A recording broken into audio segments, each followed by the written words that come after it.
God. Okay. Otherwise, it's pretty awkward. All right, that's good.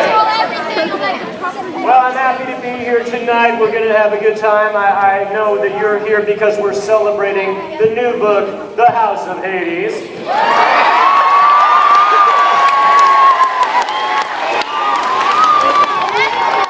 Or as some of my fans online like to call it, the House Party of Hades.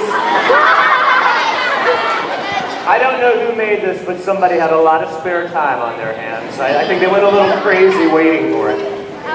You know, people always ask me, Rick, how do you become a writer? We've heard stories that people have to suffer. They have to have these terrible personal lives to be creative. Is that true? So I thought I'd start by telling you a little bit about how I got so messed up. I mean, how I got to be a writer. It's true, I was a very unhappy child. I never smiled. Nothing ever went right for me. Yeah, that's me as a kid. That's my stocking, Ricky. Nobody loved me. There's my family. That's my mom, and that's my uncle, and I'm sitting on my grandfather's lap. I always called him the Colonel because he was a colonel in the Air Force in World War II.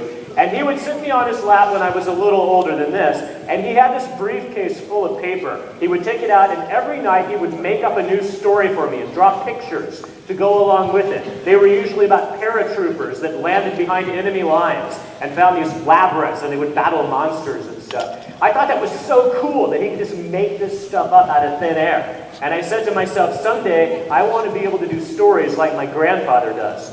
My parents were also pretty cool people. My dad was a great role model. We did all sorts of vigorous, manly activities together.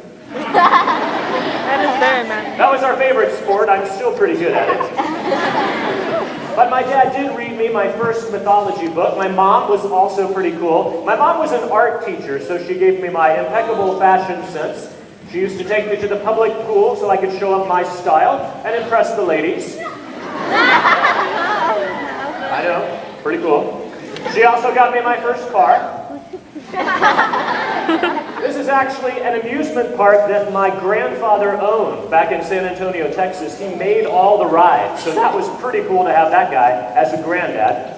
Wow. And as I was growing up, I loved hearing stories. But then they told me that as I got older, I would have to read stories on my own. And I said, no, I don't like to read. I'm out of here.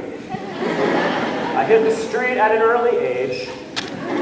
No, actually, I stuck around, but I was not nearly this cute by the time I hit adolescence. That's me in 6th grade. Yeah, I was a real looker back then. My parents liked to take me out and do all this wilderness stuff, like camping. I hated it. I was always very conscious about my weight, and I didn't like to be out in the wilderness. I did like animals, however. This is me communing with a rooster. The only thing I remember about this picture is that when they took it, I was sucking in my cheek so I wouldn't look as fat. And it didn't really work. The rooster was